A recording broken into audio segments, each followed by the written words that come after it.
Alors aujourd'hui je vais vous présenter Ultimate Spider-Man numéro 1, second tirage. Et oui, voici la seconde édition qui arrive seulement quelques semaines après la première édition de Ultimate Spider-Man. Voici la première édition, couverture de Marco Checchetto. Des couvertures, il y en a eu une tripotée et le titre a été un véritable succès, plébiscite pour ce titre qui a surpris tout le monde.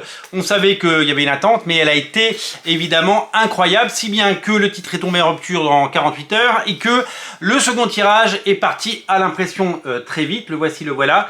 Il est là pour vous, il est là pour vous régaler, il est là pour vous séduire et il est là pour contenter votre soif de comics. La nouvelle couverture est une couverture qui est signée par Monsieur Hervé Silva, dessinateur que j'adore, qui a fait, vous le savez, Power of Ten et Rise of the Power of Ten, qui est la série qui conclut en ce moment l'ère Krakoa. Il avait ouvert l'ère Krakoa, il la termine, et à l'intérieur, c'est tout simplement exactement la même chose. Il y a marqué second printing ici, le prix reste le même, c'est quand même 6 $, 6 euros. Si vous achetez ça dans une boutique, quelques boutiques en France qui vendent de la VO, ça vous coûtera 6 euros. 6 euros pour un numéro, vous allez me dire c'est beaucoup, mais c'est le prix à payer pour avoir ce numéro. Alors moi, comme je suis un gros débile et que je suis un collectionneur, eh bien je n'ai pas pu m'empêcher de le prendre évidemment, et donc j'ai craqué dessus.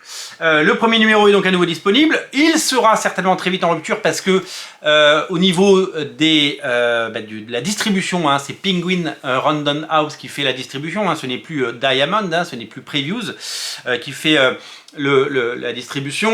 Penguin, ils ont donc il y en a plus chez eux, et donc Marvel a lancé déjà un troisième tirage de Ultimate Spider-Man qui devrait contenter l'ensemble de la population. Je pense qu'au bout d'un moment ça va se tasser. C'est certainement le comics le plus vendu depuis de ce début d'année. Véritable succès surprise et ça fait plaisir. Le titre est de qualité, nous l'avons parcouru dans un page à page.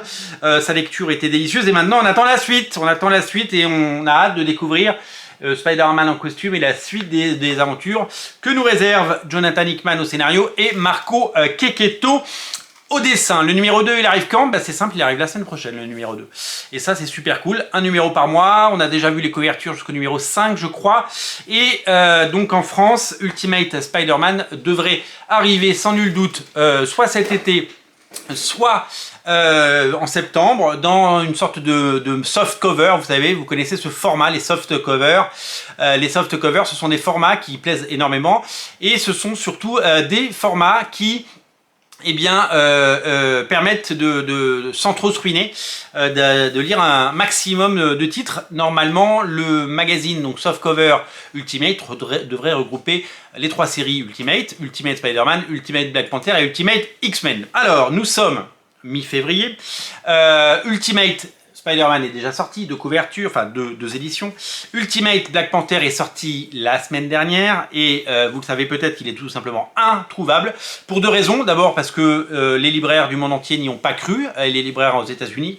C'est-à-dire que les commandes étaient correct, quoi. C'est un nouveau numéro 1, mais c'est Black Panther, ça n'a jamais vendu beaucoup. Black Panther, ça cartonne au cinéma, mais ça cartonne pas dans les comic shops. Et deuxième chose, il y a 12 000 exemplaires qui ont été perdus par Penguin, ce qui fait que, alors, ce sera peut-être retrouvé un jour, mais je sais pas où c'est en fait, moi, j'ai pas d'infos là-dessus. Mais pour le moment, le premier tirage, il est absolument introuvable, à part si vous voulez dépenser 50 $ sur eBay pour en faire l'acquisition. Il y a un second tirage qui arrive de Black Panther numéro 1, bien entendu, qui devrait être là très bientôt, très vite. Je crois que c'est début mars, si je me trompe pas.